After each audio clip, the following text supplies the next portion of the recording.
Today we are making creamy chorizo spaghetti. Make sure that you get your pasta water on the heat right from the beginning, together with about half tablespoon of table salt. Moving on, we're gonna prepare the chorizo, and I want it to be quite crispy, you know, because I feel like this will work really well with the creaminess from the sauce. Now set the pan on medium heat, and together with the chorizo, I'm also adding 2 cloves of crushed garlic. Now we have to cook the chorizo for about 5 to 10 minutes or until it gets quite crispy. With the garlic, make sure that you remove it when it starts getting golden brown in color, because all we want is just a light garlic aroma, because the chorizo already has garlic, so you don't want to go too crazy. Now with the chorizo nice and crispy, we're gonna remove it from the heat, but we're gonna keep the pan with the remaining oil from when we fried the chorizo in. Now stick around, because now is a really important step on how to make the creamy sauce. Now we're gonna be making a fake carbonara sauce, if I can call it this way, because if I'm gonna call it a real carbonara sauce, the Italians will absolutely go mad. For this sauce, we need 2 egg yolks. I'm adding about 100 milliliters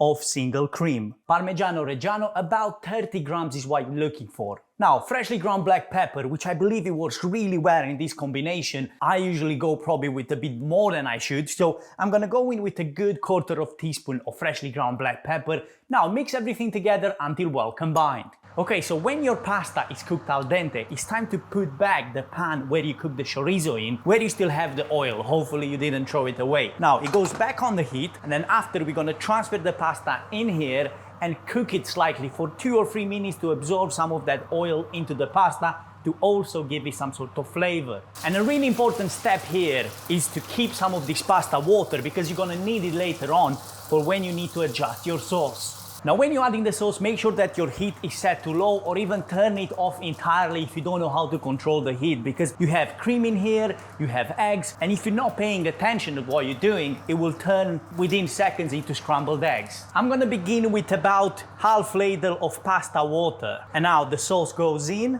and as soon as you added the sauce, get a spatula and mix everything in. And at the beginning it's gonna look quite liquid, which is kind of fine. It's kind of what you're looking for, because if it's too thick, that means, you know, the cooking is happening too fast. And we're gonna continue mixing every now and then until we get to a thicker sauce consistency. If you feel like you're going just a bit over with the thickness of the sauce, add a touch more pasta water. Now let's move on and do the plating. I'm gonna go in with the crispy chorizo on top, and if you wish to add some more grated parmesan on top, you can, but there's already some in the sauce.